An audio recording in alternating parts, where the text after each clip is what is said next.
Hi everyone, welcome to Navneet IAS academy. So हम यहाँ पे क्लास 6 की ज्योग्राफी का जो है एनसीईआरटी का कोर्स जो है वो उसे स्टार्ट किया था हमने, राइट। इसे कवर कर रहे थे इस बुक को, that is the earth our habitat. तो इसके जो है 4 चैप्टर्स हम ऑलरेडी कंप्लीट कर चुके हैं। So today we are going to start the chapter number 5, जिसमें हम जो है जो लैंड फॉर्म है, राइट, हमारी जो धरती है, राइट, उसके बारे में पढ़ेंगे। तो इसमें जो है कितने पार्ट्स हैं हमारी धरती में, जो है हमें कौन कौन से कंपोनेंट्स देखने को मिलते हैं, राइट, तो क्या हमारे लिए वो इम्पॉर्टेंट है या नहीं है, राइट, उनके बारे में हम यहाँ पे बात करेंगे। वेरियस लैंड फॉर्म्स जो है उनके बारे में बात करेंगे। कॉन्टिनेंट्स हो गए, राइट, आपके जो यहाँ पे ओशंस हो गए उनके बारे में यहाँ पे बात करेंगे। That is the most important topic from the exam point of view, right. तो जो है ऑलरेडी हमने यहाँ पे जो है मैप्स के बारे में पढ़ा था कि मैप जो है वो पढ़ने यहाँ पे क्यों ज़रूरी है। एंड उसके पहले हमने जो है ग्लोब के बारे में भी देखा था, जिसमें लॉन्जिट्यूड एंड लैटिट्यूड के बारे में बात की थी, राइट, जो कि हमारा जो है बेस क्रिएट करने के लिए काफ़ी इंपॉर्टेंट टॉपिक्स हैं। तो अगर आपको जो है इन टॉपिक्स को कवर करना है, अगर आपने जो इन टॉपिक्स को नहीं पढ़ा है, आपने इस वीडियो को नहीं देखा है, तो आप जो है क्या कर सकते हो कि इसका जो प्लेलिस्ट बनी हुई है, राइट, क्लास 6 की ज्योग्राफी की एनसीईआरटी की, तो वहाँ पे जाके जो है इन कोर्सेज को या फिर इन वीडियोस को आप देख सकते हो, राइट, इन अपने सारे आपके जितने भी बेसिक्स हैं उन्हें कवर करने के लिए, राइट। सो ये जो है मेरे टेलीग्राम चैनल का लिंक है एंड आप जो है डायरेक्टली यहाँ पे जाके इसे फॉलो कर सकते हो। आपको जो है डेली यहाँ पे पीडीएफ है, राइट, जितने भी डेली लेक्चर्स अपलोड किए जाते हैं उनकी पीडीएफ जो है वो आपको यहाँ पे मिलेगी। एंड उसके साथ साथ the Hindu and Indian express की जो news articles of the day होते हैं, राइट, उसकी भी इंफॉर्मेशन वहाँ पे आपको मिलेगी। एंड और कोई भी इम्पॉर्टेंट टॉपिक है, किसी भी चीज़ के रिगार्डिंग कोई भी इंफॉर्मेशन है, तो वो आपको वहीं पे मिलेगी। ओके, सो इसका लिंक जो है वो नीचे डिस्क्रिप्शन में भी दे रखा है एंड डायरेक्टली वहाँ पे क्लिक करके आप जो है इसे फॉलो भी कर सकते हो, right. So this is about me, as you already know about me. तो डायरेक्टली जो है चैप्टर नंबर 5 को हम यहाँ पे स्टार्ट करते हैं एंड इसका नेम है the major domains of the earth, की अर्थ के जो है मेजर डोमेन्स कौन कौन से हैं। ओके, सो द अर्थ जो है एक ओनली प्लैनेट है। हमने प्लैनेट्स के बारे में देखा था, अपने सोलर सिस्टम के बारे में पढ़ा है, उसमें कई सारे प्लैनेट्स हैं, बट अर्थ जो है वो एक ऐसा ओनली प्लैनेट है जहाँ पे लाइफ है। ओके, क्योंकि ह्यूमन बींग्स जो है वहाँ पे रह सकते हैं, क्योंकि कुछ सस्टेनिंग जो एलिमेंट्स होते हैं, राइट, जैसे कि लैंड हो गया, वाटर हो गया, एयर है, तो ये सारी चीज़ें जो कि लाइफ के लिए काफ़ी इंपॉर्टेंट होती हैं वो धरती पे मिल जाती हैं। ओके, तो जो यहाँ पे जो लोग हैं, जो ह्यूमन बींग जिस सतह पे रहते हैं, दिस सरफेस ऑफ द अर्थ जो है वो एक काफ़ी कॉम्प्लेक्स जोन है इन विच 3 main components of the environment mean, जो जैसे यहाँ पे हम यहाँ पे रह रहे हैं, इसे बायोस्फीयर भी बोला जाता है। तो यहाँ पे जो है आपको पानी भी मिलेगा, आपको जो है एक तरह से जो फ्लैट सरफेस है, जो सॉलिड सरफेस है, वो भी आपको मिलेगी। एंड यहाँ पे जो है आपको एटमॉस्फेयर भी मिलेगा, यहाँ पे जो गैसेस होते हैं। तो बायोस्फीयर जहाँ पे हम रह रहे हैं, यहाँ पे जो है जीवन एक तरह से संभव है। तो जीवन वहीं पे संभव है अगर जो है आपको ये तीनों चीजें, पानी हो गया, आपकी जमीन हो गई, एंड देन उसके बाद में गैसेस हो गए, राइट। तो ये अगर जो है आपको ये तीनों चीजें जो है जहाँ पे मिल रही हैं, वहीं पे जो है आप रह सकते हैं, वहीं पे जो जीवन है वो संभव है। ओके, तो यहाँ पे क्या है, इस जोन को हम क्या बोलते हैं, इस जोन को हम जो है काफी कॉम्प्लेक्स जोन बोलते हैं, राइट। सो क्या होता है, सबसे पहले हमारे पास जो है अलग अलग जो है पोर्शंस होते हैं हमारे पूरे एटमॉस्फेयर के, या फिर हमारी धरती में जो है अलग अलग पोर्शंस हैं, उनके बारे में पहले हम यहाँ पे देखते हैं। सो सॉलिड पोर्शन जो होता है धरती का, अर्थ का जो सॉलिड पोर्शन होता है जहाँ पे हम रहते हैं, उसे हम लिथोस्फेयर बोलते हैं। So this is the lithosphere, ये जो है टोटली सॉलिड पोर्शन होता है। Okay, so this is the solid portion. And then कुछ जो गैसेस भी होती हैं यहाँ पे, तो जो गैसियस लेयर्स होती हैं दैट सराउंडेड द अर्थ, उसे हम जो है क्या बोलते हैं, एटमॉस्फेयर बोलते हैं। यहाँ पे जो है ये गैसेस होती हैं, जैसे ऑक्सीजन हो गई, नाइट्रोजन हो गई, कार्बन डाइऑक्साइड हो गई, तो ये कुछ इंपॉर्टेंट गैसेस होती हैं, वो आपको एटमॉस्फेयर में मिलेंगी। एंड देन तीसरा जो पोर्शन हो गया धरती का, वो है water covers a very big area of the earth surface. तो जैसे कि आप जानते हो कि जो धरती है वहाँ पे जो है पानी सबसे ज़्यादा है, it cover a very big area of the earth surface. And इस एरिया को हम यहाँ पे क्या बोलते हैं, इसे जो है हम हाइड्रोस्फीयर बोलते हैं। यहाँ पे हमें जो है वाटर एवरी फॉर्म में, एवरी फॉर्म में जो वाटर है, चाहे वो सॉलिड हो, चाहे वो लिक्विड हो, राइट, चाहे वो गैसेस फॉर्म में हो, तो उसे हम जो है क्या बोलते हैं, वो हाइड्रोस्फीयर में ही आता है। तो धरती के यहाँ पे जो है 3 पार्ट्स होते हैं। लिथोस्फीयर जो कि सबसे सॉलिड पार्ट होता है, जैसे कि अर्थ की क्रस्ट हो गई, उसके बारे में भी हम यहाँ पे देखेंगे आगे वाले जितने भी चैप्टर्स आएंगे। अर्थ के जो जितने नीचे यहाँ पे पोर्शन आते हैं, अर्थ क्रस्ट के बारे में, अर्थ के मेंटल के बारे में देखेंगे, अर्थ का जो कोर पार्ट है उसके बारे में भी देखेंगे। तो धरती की जो ऊपर वाली सतह होती है, right, that is known as the earth crust. Okay, तो जो है वो सॉलिड पार्ट जो होता है that comes under the lithosphere, and then जहाँ पे जो गैसेस आ जाती हैं that comes under the atmosphere, and यहाँ पे आपका वाटर आ जाता है in every form, that is known as a hydrosphere. Okay, so the hydrosphere comprises water in all its form, that is ice में हो, चाहे वो वाटर में हो, चाहे वो वाटर वेपर की फॉर्म में हो, तो वो सारा जो है हाइड्रोस्फीयर के अंडर ही आता है। तो ये चीज भी आपको जो है माइंड में रखनी है। अब क्या है यहाँ पे, हम जो है ऐसा नहीं है कि अगर हमारे पास ओनली लिथोस्फीयर हो एंड एटमॉस्फेयर एंड हाइड्रोस्फीयर ना हो तो वहां पे जो है जीवन संभव है, ऐसा हो ही नहीं सकता है। तो जीवन जो है वहीं पे संभव है, यहाँ पे आपको तीनों चीजें मिलेंगी, तीनों कंपोनेंट्स जो है धरती के यहाँ पे आपको मिलेंगे। The first one is the lithosphere, atmosphere and the hydrosphere, ये तीनों चीजें ही आपको यहाँ पे चाहिए अगर आपको धरती पे रहना है तो। ओके, तो ऐसा जोन भी होता है यहाँ पे धरती पे, राइट, जहां पे आपको जो है तीनों चीजें मिल जाती हैं। ये वाला जोन हो गया, दिस वन, ये वाला ऐसा जोन है, यहाँ पे आपको जो है लिथोस्फीयर भी मिलेगा, मीन जो है ये सॉलिड पार्ट हो गया धरती का, देन एटमॉस्फेयर हो गया, यहाँ पे आपको गैसेस भी मिलेंगी, एंड आफ्टर दैट जो है यहाँ पे वाटर आ गया, यहाँ पे आपको जो है वाटर भी मिलेगा। तो इसे हम क्या बोलते हैं, इस पार्ट को हम जो है बायोस्फीयर बोलते हैं, यहाँ पे जो लोग रहते हैं, जहाँ पे हम लोग रहते हैं। Okay, that is known as the biosphere, right. आइए सबसे पहले आप लिथोस्फीयर के बारे में जो है थोड़ा सा डिटेल वे में देख लेते हैं। जैसे कि आप जानते ही हो कि जो सॉलिड पोर्शन होता है धरती का that is known as the lithosphere. तो ये क्या होता है, it comprises the rocks of the earth crust and the thin layers of the soil that contain the nutrient elements which sustain organisms, right.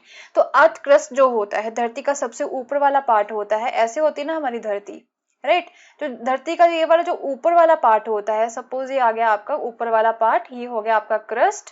Okay, and जो ऊपर वाली सतह होती है धरती की, एंड आफ्टर दैट यहाँ पे आपका मेंटल आ जाता है, आउटर मेंटल, इनर मेंटल हो जाता है, राइट। आउटर मेंटल हो गया, मेंटल पार्ट जो होता है outer mantle, and then inner mantle हो गया, एंड देन आपका जो है यहाँ पे कोर एरिया आ जाता है।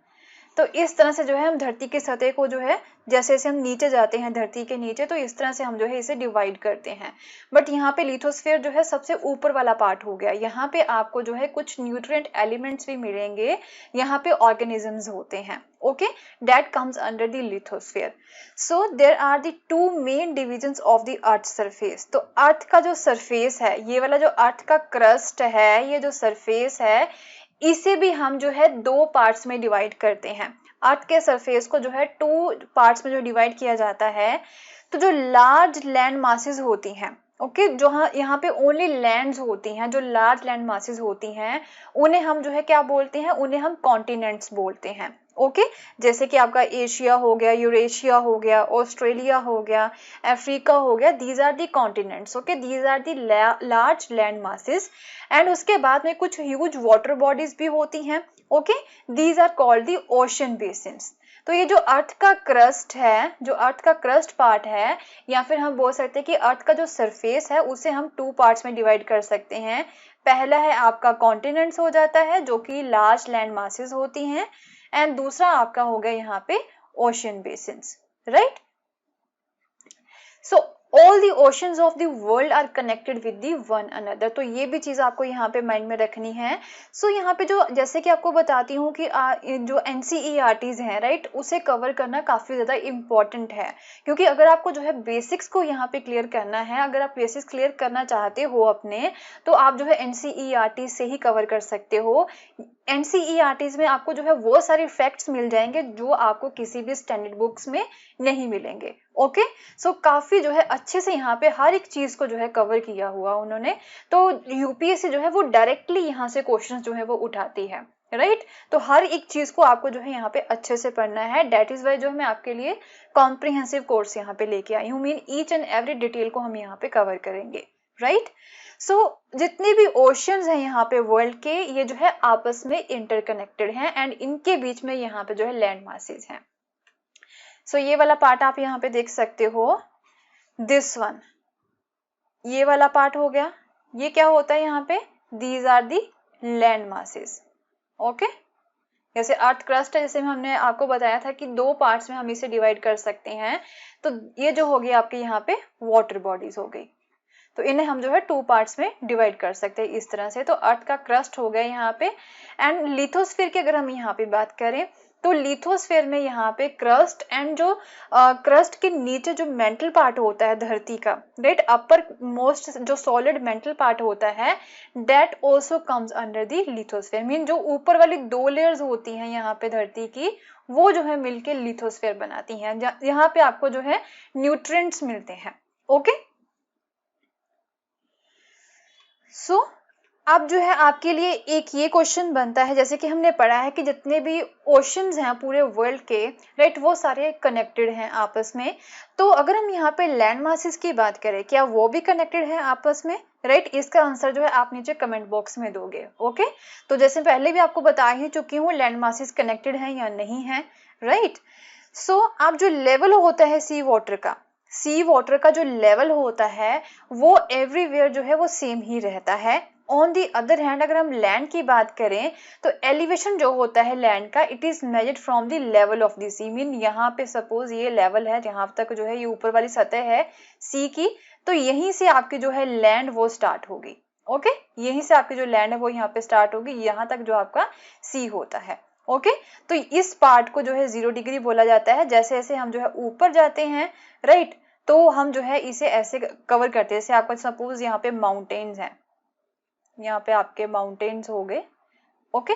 तो ये जो है इस तरह 0, यहाँ से 0 से कवर किया जाएगा, ऊपर जाके जो इसकी जो लेंथ है वो बढ़ती जाएगी। सो जैसे कि हाईएस्ट माउंटेन पीक है माउंट एवरेस्ट जो है, it is 48 metre above the sea level. तो यहाँ से 0 से लेके 8848, राइट, इतना मीटर जो है ये ऊपर है सी लेवल से, ओके। तो यहाँ से जहाँ पे जो सी का पानी जो है वो खत्म होता है, पानी तो नीचे काफी ज्यादा है इसका, बट ऊपर वाली जो सतह होती है पानी की, वहां से जो है हम इसका जो सी लेवल है वो देखते हैं, okay. So the greatest depth of 11,022 metre is recorded at the Mariana Trench in the Pacific Ocean. तो जो डेप्थ होती है यहाँ पे सी की, नीचे वाला जो पार्ट होता है, तो सबसे ग्रेटेस्ट डेप्थ जो है वो हमें सी की कहाँ पे मिलती है, वो है यहाँ पे पैसिफिक ओशन में Mariana trench. And this is also important from the exam point of view, okay. So the greatest depth जो है वहां पे पैसिफिक ओशन में वो है मरियाना ट्रेंच की, एंड ये कितनी है 11,022 मीटर, ओके। डेप्थ क्या होती है यहाँ पे सी के नीचे जाके जो डेप्थ होती है उसकी, right.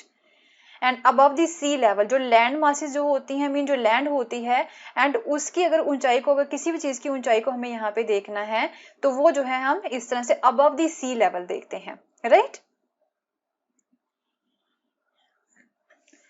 So now let's see about the continents, right. Continents के बारे में देख लेते हैं जो कि हमारे लैंड मासेस हैं।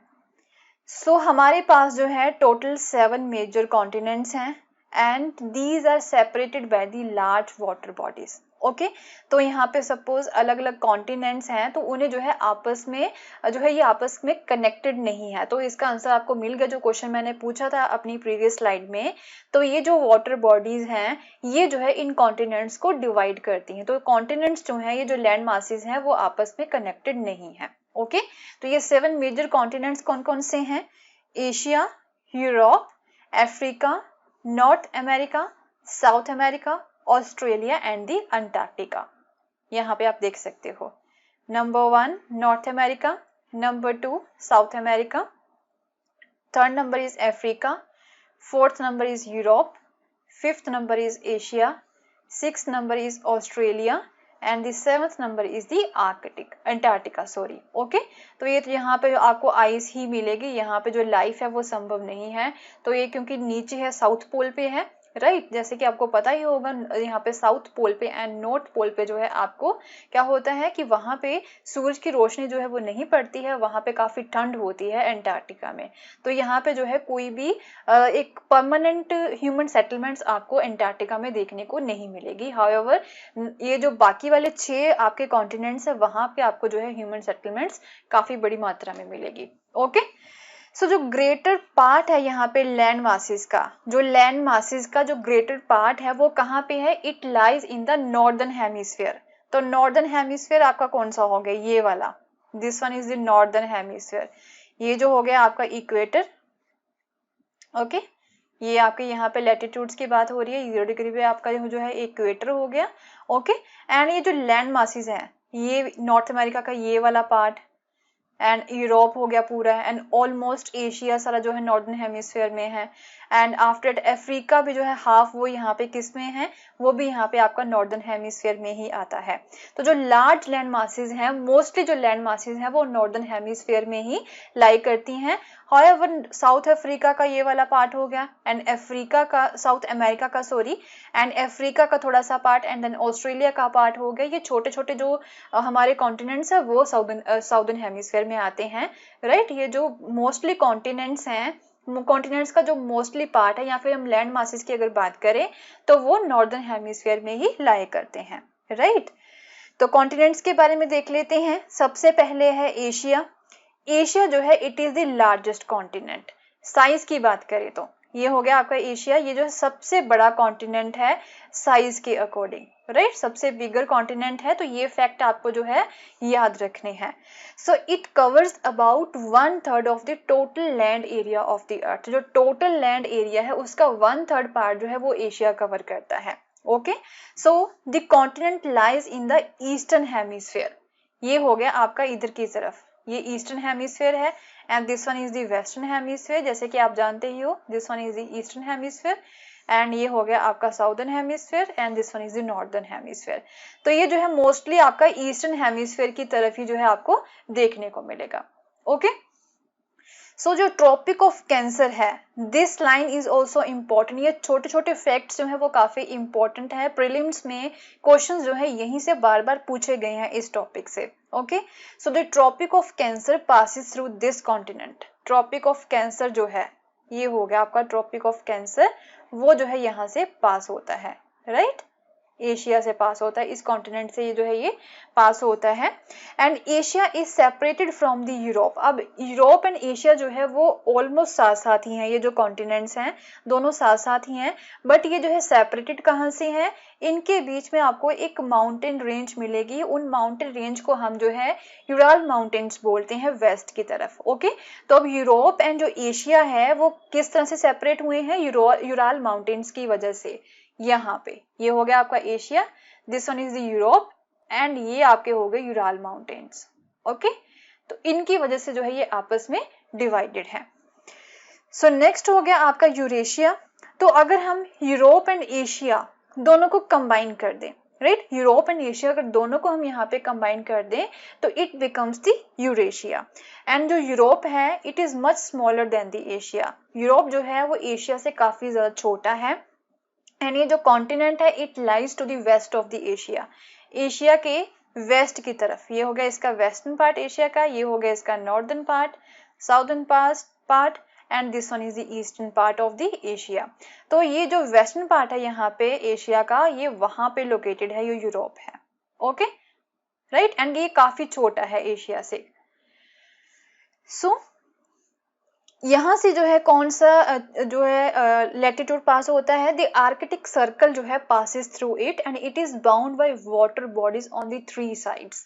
तो यहाँ पे अगर बात करें तो आर्कटिक सर्कल जो है वो यहाँ से पास होता है, इसके बीच में से, यूरोप में से। ओके तो ये जो है 3 तरफ से जो है वाटर बॉडीज से घिरा हुआ है जो यूरोप है। तो वो कौन कौन सी वाटर बॉडीज हैं, क्या आप जानते हो कौन कौन सी वाटर बॉडी से जो है ये घिरा हुआ है आपका? It is bound by the water bodies on the 3 sides. So Europe जो है एक तरफ आपका आर्कटिक ओशन हो गया, राइट एंड दूसरी तरफ आपका यहाँ पे जो है अटलांटिक ओशन हो गया, राइट इस तरह से जो है 3 तरफ से जो है यहाँ पे आपका जो है मेडिटेरेनियन सी हो गया।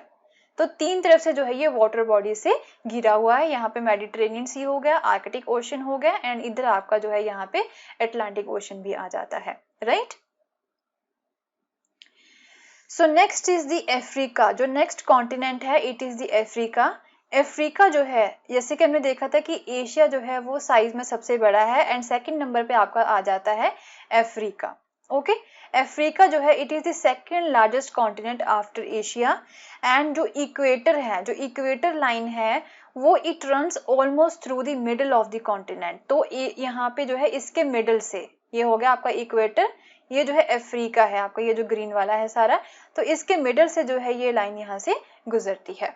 Okay, and a large part of the Africa lies in the northern hemisphere. जैसे कि ऑलरेडी आपको बता चुकी हूँ ये लार्ज पार्ट जो है इसका अफ्रीका का ये वाला सारा जो पार्ट है ये जो है यहीं से गुजरता है। ओके, कहाँ से? नॉर्दर्न हेमिस्फीयर से जो है ये गुजरता है।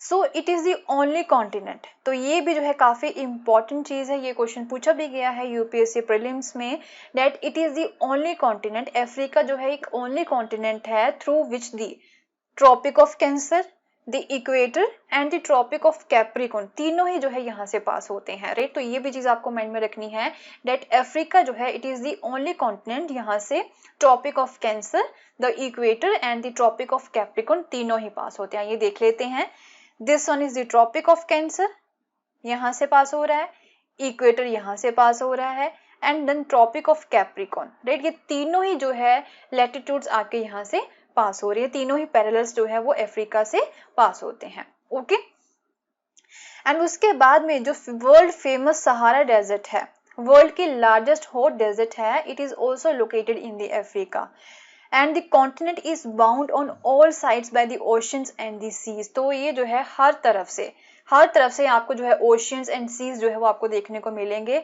इधर की तरफ नॉर्थ की तरफ आपका जो है मेडिटेरेनियन सी आ गया, राइट, यहाँ पे, एंड देन इधर की तरफ आपका जो है वेस्ट की तरफ अटलांटिक ओशन आ गया, देन यहाँ पे इंडियन ओशन आ गया वेस्ट की तरफ। तो हर तरफ से जो है ये वाटर बॉडी से ही घिरा हुआ है अफ्रीका जो है, राइट। हर तरफ से जो है ये वाटर बॉडी से घिरा हुआ है। तो अगर आपको क्वेश्चन में कई बार क्वेश्चन पूछा जाता है लैंडलॉक्ड कंट्रीज जो होती हैं, लैंडलॉक्ड कंट्रीज जो होती हैं उनके बारे में पूछा जाता है या फिर कॉन्टिनेंट्स के बारे में ही पूछा जाता है, तो ये जो अफ्रीका है, राइट, वो लैंडलॉक्ड नहीं है। Okay,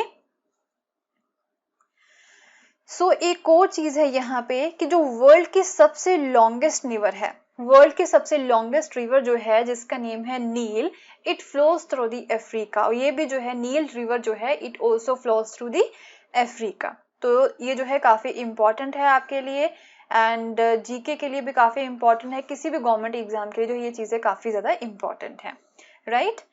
now we will talk about the North America. North America जो है it is the third largest continent. तो आप जो है पहले नंबर पे एशिया हो गया, दूसरे नंबर पे आपका अफ्रीका हो गया एंड थर्ड नंबर पे जो लार्जेस्ट कॉन्टिनेंट आता है that is the North America. Okay, तो ये थर्ड लार्जेस्ट कॉन्टिनेंट है and it is link to the South America. ये जो है यहाँ पे ये हो गया आपका नॉर्थ अमेरिका, ये हो गया आपका south America.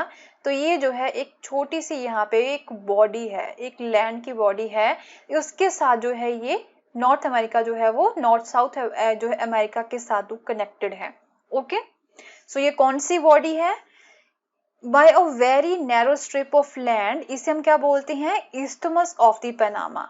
This one is the North America, this one is the South America, right. And ये हो गया आपका ये वाली जो छोटी सी एक लैंड होती है जो कि दो कॉन्टिनेंट्स को आपस में जोड़ती है या फिर दो लैंड मासेस को आपस में जोड़ती है, उसे हम क्या बोलते हैं? उसे हम जो है इस्थमस बोलते हैं। तो ये कौन सी इस्थमस है? ये जो है कौन सी? ये है Panama isthmus. Okay, so the continent lies completely in the northern and the western hemisphere। तो ये जो नॉर्दर्न अमेरिका है ये जो है कहाँ पे लोकेटेड है? Western hemisphere and in the northern hemisphere. तो 3 ओशंस जो हैं सराउंडेड दिस कॉन्टिनेंट्स। तो कौन कौन से ओशंस हैं जो इसे सराउंड करते हैं? पैसिफिक ओशन हो गया एंड देन इधर तरफ आपका अटलांटिक ओशन हो गया एंड यहाँ पे आपका जो है आर्कटिक ओशन हो गया। ओके, तो 3 तरफ से जो है ये वाटर बॉडी से घिरा हुआ है नॉर्थ अमेरिका। एक हो गया Pacific Ocean, Atlantic Ocean and then ऊपर से जो है ये आर्कटिक ओशन से घिरा हुआ है। Okay, so now let discuss about the South America. ये जो है टोटली साउदर्न हेमिस्फीयर में है। And which two ocean surrounded it on the east and west, ये जो है आप बताओगे मुझे कमेंट में। यहाँ पे ईस्ट में ये हो गया आपका eastern and this one is the west हो गया, राइट। तो ये जो है कौन सी टू बॉडी से घिरा हुआ है साउथ अमेरिका, इसके बारे में जो है आप मुझे बताओगे खुद कमेंट सेक्शन में, जो है मैप में डायरेक्टली आपको दिख रहा है। एंड ये जो है साउदर्न हेमिस्फीयर में लोकेटेड है साउथ अमेरिका। तो द एंडीज जो कि वर्ल्ड की सबसे लॉन्गेस्ट माउंटेन रेंज है, it is also important from the exam perspective. The Andes it is the world longest mountain range, जो है ये यहीं से गुजरती है नॉर्थ टू साउथ। आइए देख लेते हैं नॉर्थ टू साउथ, ये वाली नॉर्थ टू साउथ, राइट, ये वाली होगी। चलिए बता ही देती हूँ कौन कौन सी दो वाटर बॉडीज हैं। वेस्ट की तरफ है यहाँ पे आपका पैसिफिक ओशन एंड जो है ईस्ट की तरफ आपका आ जाता है अटलांटिक ओशन। ओके, तो दो तरफ से जो है ये वाटर बॉडी से घिरा हुआ है south America. So the South America has also the world largest river, world की सबसे लार्जेस्ट रिवर वजन में। ओके, तो जो है वो कौन सी है, Amazon. It is not the longest, ये आपको यहाँ पे माइंड में रखना है। वर्ल्ड की जो लॉन्गेस्ट रिवर है वो कौन सी है, वो है नील रिवर, जो कि कहाँ से गुजरती है, अफ्रीका से। ओके, एंड अगर हम वर्ल्ड की लार्जेस्ट रिवर की बात करें तो वो है अमेज़न। वर्ल्ड की लार्जेस्ट रिवर कौन सी है, अमेज़न है, तो वो साउथ अमेरिका से गुजरती है। देन ऑस्ट्रेलिया आ गया। ऑस्ट्रेलिया जो है काफी छोटा सा कॉन्टिनेंट है। It is the smallest continent, जो कि इंटायरली साउदर्न हेमिस्फीयर में लोकेटेड है, ये वाला। ओके, टोटली जो है ये कहाँ पे लोकेटेड है, ये साउदर्न हेमिस्फीयर में है, ऑलमोस्ट जो है वहां पे है। And it is surrounded on all the side by the oceans and the seas. तो ये जो है हर तरफ से जो है, चारों तरफ से आप देख सकते हो इसके पानी ही पानी है। डेट इज वह जो है, इसे हम क्या बोलते हैं, it is also known as the island continent. तो अगर आपसे पूछा जाए कि आइलैंड कॉन्टिनेंट कौन सा है, तो वो है Australia. Okay, so then comes the Antarctica, the seventh one and the last one, it is the Antarctica। तो ये जो completely southern hemisphere में है and it is also a huge continent।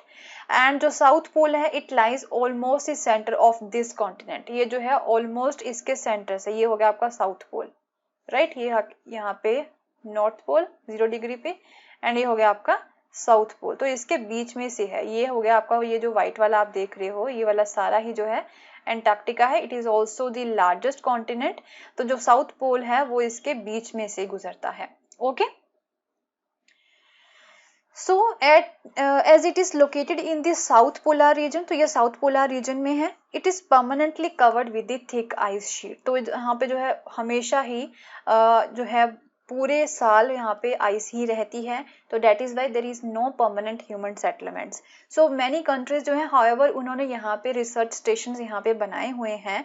तो इंडिया का भी जो है यहाँ पे रिसर्च स्टेशन है, 2 स्टेशन है उनके यहाँ पे। पहला है मैत्री एंड दूसरा है दक्षिण गंगोत्री। तो ये भी क्वेश्चन जो है यूपीएससी प्रीलिम्स में पूछा गया है, तो ये आपको याद रखने हैं क्वेश्चन। ओके, ये तो हो गया आपके कॉन्टिनेंट्स, हमने यहाँ पे लैंड मासेस के बारे में पढ़ा है। एंड जो नेक्स्ट पार्ट हमारे पास आता है वो है हाइड्रोस्फीयर। ओके, हमने लिथोस्फीयर के बारे में पढ़ा है। लिथोस्फीयर जो कि सॉलिड पार्ट होता है एंड सॉलिड पार्ट में हमारे जो है कॉन्टिनेंट्स आ जाते हैं। ओके, सो नेक्स्ट पार्ट जो है हमारे पास वो आ जाता है आपका हाइड्रोस्फीयर। हाइड्रोस्फीयर जो होता है, the earth is called the blue planet. जैसे कि आप जानते हो कि अर्थ को जो है हम ब्लू प्लेनेट बोलते हैं। क्यों बोलते हैं ये भी आपको पता ही होगा, क्योंकि मोर देन 71% जो अर्थ की जो सरफेस है it is covered with the water. Okay, 71% जो अर्थ की सरफेस है it is covered with the water and only 29% ही हमारे पास लैंड है। इतना सारा पानी हमारे पास अवेलेबल है। बट हाउएवर ये सारा पानी जो है 71% पानी जो है वो पीने के लायक नहीं है। उसमें से कुछ ही परसेंट जो है वो हमारे पीने के लायक है, जिसे हम जो है फिर भी खराब कर रहे हैं अपनी खुद की वजह से। Okay, so hydrosphere consist of water in all its form, in her form में, चाहे वो सॉलिड फॉर्म में हो, गैसेस फॉर्म में हो, राइट। तो हाइड्रोस्फीयर जो है वाटर वेपर की फॉर्म में हो, तो हाइड्रोस्फीयर में जो है वो सारा पानी जो है वो एक तरह से इंक्लूड किया जाता है।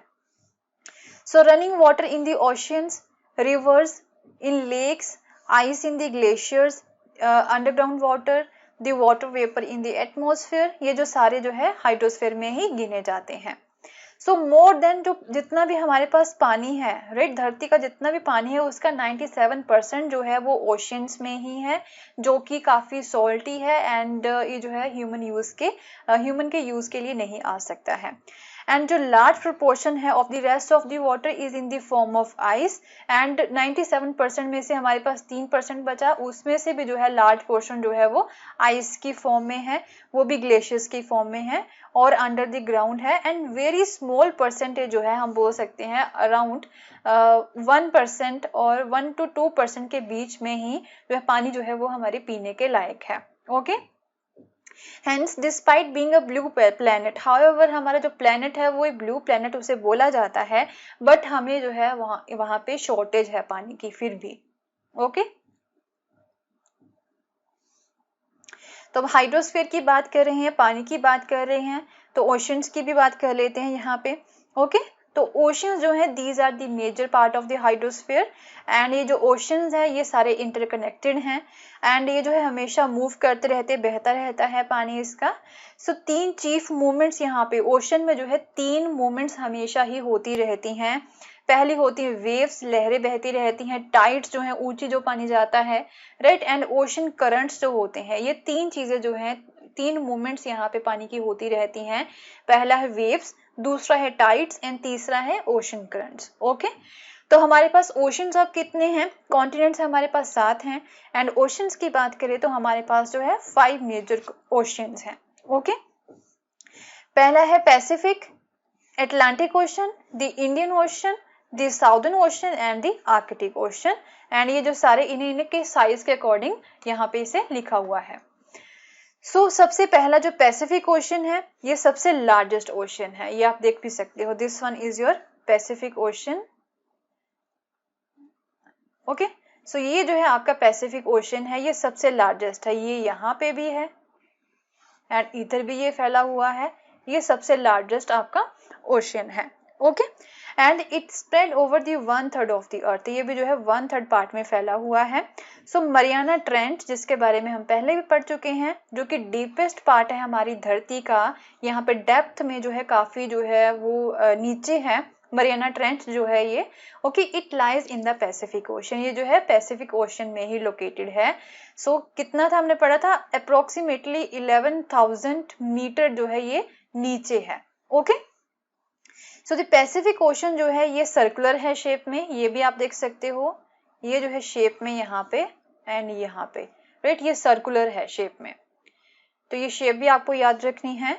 एंड इसके इर्द गिर्द आपको Asia, Australia, north and south America जो है वो इसके इर्द गिर्द आपको देखने को मिलेंगे, ये जो है लैंड मासेस जो है वो इसमें पड़ती हैं। Then if we talk about the Atlantic Ocean, ये जो है सेकेंड लार्जेस्ट ओशन है पूरे वर्ल्ड में एंड इसकी जो शेप है वो एस शेप है। आइए देख लेते हैं, ऐसे ये वाला, ये अटलांटिक ओशन है, इसकी जो शेप है वो एस शेप है। Okay, so it is flanked by the north and south America on the western side, तो इसके western side north and south America है एंड यूरोप एंड अफ्रीका जो है वो इसकी ईस्टर्न साइड में है, ये आप देख सकते हैं, नॉर्थ एंड साउथ अमेरिका जो है इसकी वेस्टर्न साइड पे हो गए, इसकी ईस्टर्न साइड में यूरोप एंड अफ्रीका हो गया, राइट। सो जो कोस्ट लाइन है इसकी अटलांटिक ओशन की जो है ये हाईली इंडेंटेड है। इंडेंटेड क्या होती है, जो कि ऊबड़ खाबड़ वाली होती है। ये कोस्ट लाइन आप देख सकते हो, ये प्लेन है, ऑलमोस्ट ये प्लेन ही है, बट कई ऐसी होती हैं जैसे कि आप ये भी देख सकते हो, ये काफी इंडेंटेड है, ये ऊबड़ खाबड़ वाली है, ये प्लेन नहीं है। तो इस तरह की कोस्ट लाइन को हम क्या बोलते हैं, इसे हम जो है इंडेंटेड बोलते हैं, राइट। सो इरेगुलर जो होती है तो ये एक आइडियल लोकेशन बन जाती है फॉर मेकिंग अ पोर्ट्स, या फिर नेचुरल हार्बर्स बनाने के लिए, या फिर पोर्ट्स बनाने के लिए। सो ये जो अगर from the view point of commerce अगर हम देखें तो ये जो अटलांटिक ओशन है ये सबसे बिजिएस्ट ओशन है, इसकी जो कोस्ट लाइन है उसकी वजह से, जो कि काफी इंडेंटेड है। तो इंडेंटेड होने की वजह से जो है एक आइडियल लोकेशन बनती है for the natural harbours and the ports. Okay, so the next one is the Indian ocean, ये जो है एक ओनली ओशन है जिसका नेम जो है एक कंट्री के नाम पे रखा गया है। कौन सी कंट्री है, इंडिया हो गया। ओके, एंड इसकी जो शेप है वो ट्रायंगुलर है। देख लेते हैं इंडियन ओशन की शेप कौन सी है। ये हो गया आपका इंडियन ओशन, इसकी जो शेप है वो ऑलमोस्ट ट्रायंगुलर है इस तरह से। Okay, so in the north, इसके नॉर्थ में जो है it is bound by the Asia, west में अफ्रीका है एंड ईस्ट में ऑस्ट्रेलिया आ जाता है। And then if we talk about the southern ocean, तो साउदर्न ओशियन जो है encircles the continent of Antarctica, Antarctica के पास है ये, and extend the northward to 60 degree south latitude, right. तो उस तरफ ये जाता है 60 डिग्री साउथ लैटिट्यूड की तरफ, जो साउदर्न ओशियन है यहाँ पे अंटार्कटिका में, ये वाला हो गया सारा। Okay, so then the Arctic Ocean हो गया, it is located within the Arctic Circle and surrounds the North Pole. तो आर्कटिक ओशन ये वाला, ओके, ये नॉर्थ पोल पे है यहाँ पे, right. So it is connected with the Pacific ocean. अब ये जो आर्कटिक ओशन है यहाँ पे आप देख सकते हैं कि this one is the Arctic ocean जो कि नॉर्थ पोल पे है। ये जो है यहाँ पे कनेक्टेड है, it is connected with the किसके साथ, ये पैसिफिक ओशन के साथ। यहाँ पे ये आपका पैसिफिक ओशन हो गया, तो ये उसके साथ कनेक्टेड है। तो अब क्या है, ये कौन इसे जो है कनेक्ट करता है, इस आर्कटिक ओशन को जो है पैसिफिक ओशन के साथ जो है कौन सी बॉडी, कोई लैंड मास है या फिर कोई एक वाटर बॉडी है वो इसे कनेक्ट करती है।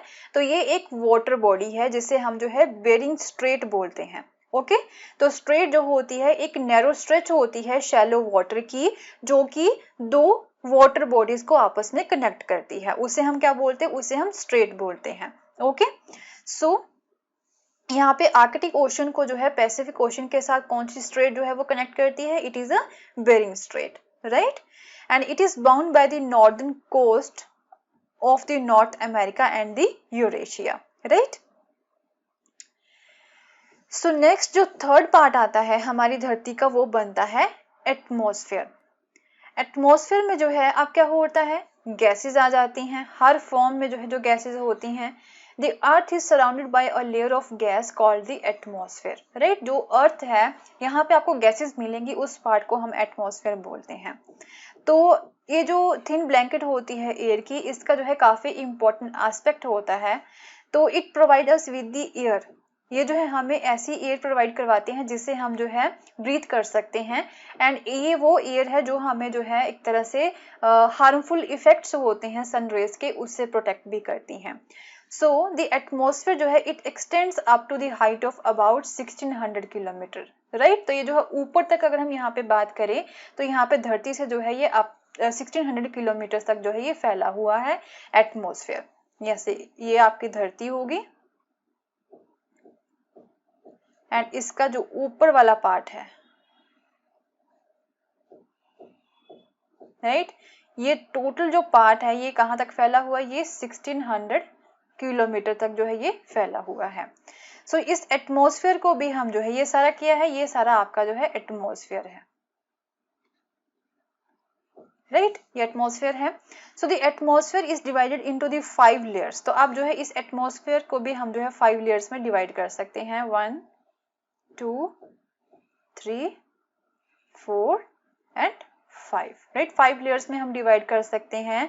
तो ये इनको हम किस बेस पे डिवाइड करते हैं, टेम्परेचर के बेस पे। जैसे जैसे हम जो है ऊपर जाते जाएंगे, राइट, वहां पे जो टेम्परेचर है वो काफी कम होता जाता है, वहां पे ऑक्सीजन की मात्रा भी जो है वो कम होती जाती है जैसे जैसे हम जो है ऊपर जाते हैं। तो यहाँ पे जो है ऑक्सीजन की कॉम्पोजिशन, टेम्परेचर या फिर अदर प्रॉपर्टीज की वजह से जो है हमने इस एटमॉस्फेयर को 5 पार्ट्स में या फिर 5 लेयर्स में डिवाइड किया है। Okay, so these layer starting from the earth surface, यहाँ पे ये अर्थ की सरफेस होगी, यहीं से जो ये लेयर स्टार्ट होती है सबसे पहले। तो इसे हम क्या बोलते हैं, इसे हम जो है ट्रोपोस्फेयर बोलते हैं। ये होगी आपकी ट्रोपोस्फेयर। एंड आफ्टर दैट यहाँ पे आपकी सेकेंड वन होगी स्ट्रेटोस्फेयर, राइट। एंड देन उसके बाद में आपकी होगी मेसोस्फेयर, राइट। एंड देन आपकी होगी यहाँ पे थर्मोस्फेयर एंड फिफ्थ वन होगी आपकी एक्सोस्फेयर, राइट। ये 5 पार्ट्स में हम जो है पूरे एटमॉस्फेयर को डिवाइड करते हैं। So the atmosphere is composed mainly of the nitrogen and oxygen. तो पूरे एटमॉस्फेयर में मेनली नाइट्रोजन एंड ऑक्सीजन ही होगी, which make up about 99% of the clean and dry air. इसी की वजह से ही जो है क्लीन एंड ड्राई एयर जो है वो हमें मिलती है। So nitrogen 78%, oxygen 21% and the other gases like carbon dioxide होगी, एर्गन होगी and other comprise 1% by the volume. तो इनकी जो है ये परसेंटेज होती है हमारे एटमॉस्फेयर में। सो ऑक्सीजन जो है is the breath of life, while nitrogen जो है वो यहाँ पे लिविंग ऑर्गेनिज्म को ग्रो करने के लिए हेल्प करती है। ऑक्सीजन जो है वो हमें सांस लेने में मदद करती है, नाइट्रोजन जो है वो लिविंग ऑर्गेनिज्म को ग्रो करने के लिए जो है हेल्प करती है। तो कार्बन डाइऑक्साइड जो है चाहे हमें जो है काफी कम मात्रा में चाहिए होती है, is important as it absorb heat radiated by the earth, right. तो ये जो है काफी इम्पोर्टेंट है क्योंकि जो हीट यहाँ पे धरती पे आती है उससे जो है ये रेडिएट करती है। Okay, therefore keeping the planet warm, उसकी वजह से ही जो है यहाँ पे जो प्लेनेट है वो वार्म रहता है कार्बन डाइऑक्साइड की वजह से ही, राइट। एंड ये जो कार्बन डाइऑक्साइड है ये प्लांट के ग्रो होने के लिए भी काफी इंपॉर्टेंट है, ये तो सब चीजें आप जानते ही हो। So the density of the atmosphere varies with the height, जैसे कि आपको पहले ही बता चुकी हूँ, जैसे जैसे यहाँ पे जो हाइट है वो बढ़ती जाती है तो इसकी जो डेंसिटी है एटमॉस्फेयर की वो वेरी करती है, राइट। यहाँ पे जैसे ऑक्सीजन की मात्रा जो है वो काफी लो होगी, यहाँ पे जो है ऑक्सीजन की मात्रा जो है वो हाई होती है, तभी हम जो है यहाँ पे सांस ले पाते हैं। बट जैसे जैसे ऊपर जाते जाते हैं तो ऑक्सीजन की मात्रा जो है वो लो होती जाती है। Okay, so it is maximum at the sea level, sea level पे यहाँ पे जो हमारे धरती स्टार्ट होती है वहां पे जो मैक्सिमम होती है and decreases rapidly as we go up. And जैसे कि आप जानते हो कि यहाँ पे कभी जो क्लाइंबर्स हैं, राइट, वो पहाड़ों को चढ़ते हैं जो कि काफी हाइट पे होते हैं, तो वहां पे जाके उन्हें जो है सांस लेने में दिक्कत आती है क्योंकि वहां पे एयर की जो डेंसिटी है वो काफी डिक्रीज हो जाती है।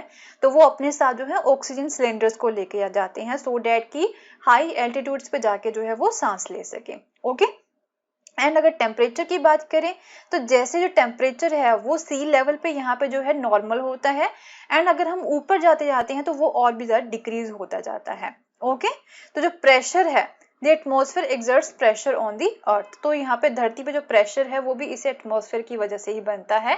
एंड जो प्रेशर है यहाँ पे this varies from place to place. So some areas experience the high pressure, किसी एरिया पे जो हाई प्रेशर होता है, कुछ एरियाज पे यहाँ पे लो प्रेशर होता है। सो एयर जो है वो हाई प्रेशर से लो प्रेशर की तरफ जो है मूव करती है। सो मूविंग एयर जो होती है उसे हम विंड बोलते हैं। ओके, सो नाउ जो नेक्स्ट डोमेन हो गया वो हो गया हमारा बायोस्फीयर, जिसे हम बोलते हैं it is the domain of a life, यहाँ पे जो लाइफ है वो अवेलेबल है। तो यहाँ पे आपको लैंड मिल जाएगी, वाटर मिल जाएगी एंड एयर मिल जाएगी, यहाँ पे आपको तीनों ही चीजें मिलेंगी, उसे हम जो है बायोस्फीयर बोलते हैं।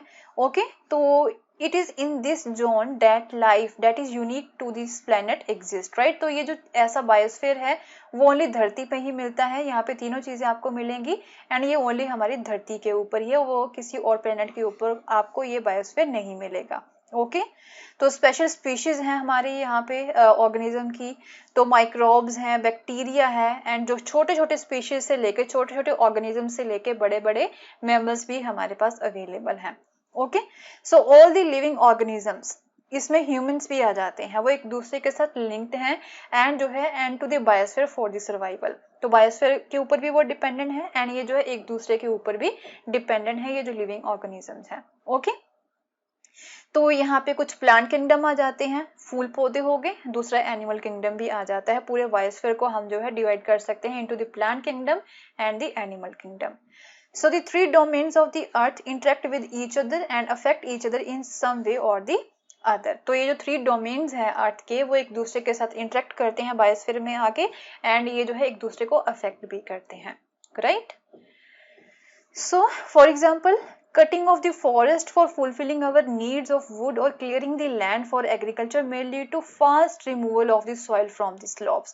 तो अगर हम सारी जो लकड़ी है वो काट ही लेंगे हमारी जो डेली यूज के लिए या फिर एग्रीकल्चर के लिए हम जो है यहाँ पे फॉरेस्ट को क्लियर करते रहते हैं, तो इसकी वजह से क्या होता है जो स्लॉप्स होती हैं वहां से जो सॉइल है वो ऊपर से निकल जाती है, ओके। सो सिमिलरली जो अर्थ का सरफेस है इट में change due to the natural calamities like the earthquake. तो अर्थ का सरफेस जो है वो तब भी चेंज हो सकता है अगर यहाँ पे नेचुरल कैलामाइटीज भी आ जाती हैं, लाइक अर्थक्वेक्स हो गए। फॉर एग्जांपल यहाँ पे सुनामी भी आई थी, तो यहाँ पे जो लैंड है वो सबमर्ज भी हुई थी, तो वहाँ पे काफी सारे चेंजेस हुए थे लैंड में। ओके, जो ऊपर वाला पार्ट होता, ऊपर वाली सतह होती जो लैंड की। ओके, तो अंडमान एंड निकोबार आइलैंड के कुछ पार्ट्स जो है वो वाटर के अंडर सबमर्ज हो गए थे। एंड देन उसके बाद ये तो होगी नेचुरल कैलामाइटीज। तो कुछ हमारे खुद के भी कारनामे हैं, जैसे कि वेस्ट मटेरियल हो गया, वो हम लेक्स में या फिर रिवर्स में ऐसे ही फेंक देते हैं, जिसकी वजह से जो वाटर है वो ह्यूमन यूज के लिए अनसूटेबल हो जाता है। एंड जो यहाँ पे वाटर में जो यहाँ पे जीव जंतु रहते हैं उनकी लाइफ के लिए भी ये काफी खतरनाक होता है। दूसरी तरफ यहाँ पे इंडस्ट्रीज हैं, उनका भी जो है यहाँ पे वो एयर को वो पोल्यूट करती हैं। एंड देन जो कार्बन डाइऑक्साइड जो है it is an important constituent of the air, but increase in the amount of CO2 leads to increase the global temperature. जो कार्बन डाइऑक्साइड है राइट, वो हमें जो है 1% से भी कम चाहिए होती है राइट। हाउएवर जो है ये इम्पॉर्टेंट पार्ट है एयर का, इसकी जरूरत होती है हमारे बायोस्फीयर के लिए, बट अगर इसकी मात्रा बढ़ जाती है तो इसकी वजह से जो है ग्लोबल टेम्परेचर काफी ज्यादा बढ़ जाएगा। ओके, जिसकी वजह से जो है ग्लोबल वार्मिंग होती है। तो ये सारी ग्लोबल वार्मिंग जो है ये हमारे खुद के कारनामों की वजह से ही हुई है। Okay, so there's a need to limit the use of the resources of the earth। तो हमें जो है अर्थ के रिसोर्सेज को लिमिटेड तरीके से यूज करना होगा, सो डैट कि हम जो है यहाँ पे जो धरती के डोमेन्स हैं, lithosphere, atmosphere and the hydrosphere, उनके बीच में हम जो है बैलेंस बना के चल सके। Okay, so with this we have completed the chapter number 5 also. इसमें हमने जो है 3 डोमेन्स के बारे में पढ़ा है, lithosphere, atmosphere and the hydrosphere. Continents, oceans के बारे में पढ़ा है, कौन कौन से जो सबसे इंपॉर्टेंट फैक्ट्स है यहाँ पे कॉन्टिनेंट्स के रिगार्डिंग एंड ओशंस के रिगार्डिंग, वो हमने यहाँ पे देखे हैं, जो कि काफी ज्यादा इंपॉर्टेंट है from the exam perspective right. So मिलेंगे अपनी नेक्स्ट वीडियो में with the new chapter, chapter number 6 को उसमें हम यहाँ पे स्टार्ट करेंगे। सो अगर आपको मेरा कोर्स पसंद आया तो इसे शेयर करना ना भूलें, and don't forget to subscribe my channel and don't forget to press the bell icon so that you can get the notification whenever I upload a new video. Thank you so much. Have a nice day. Bye bye.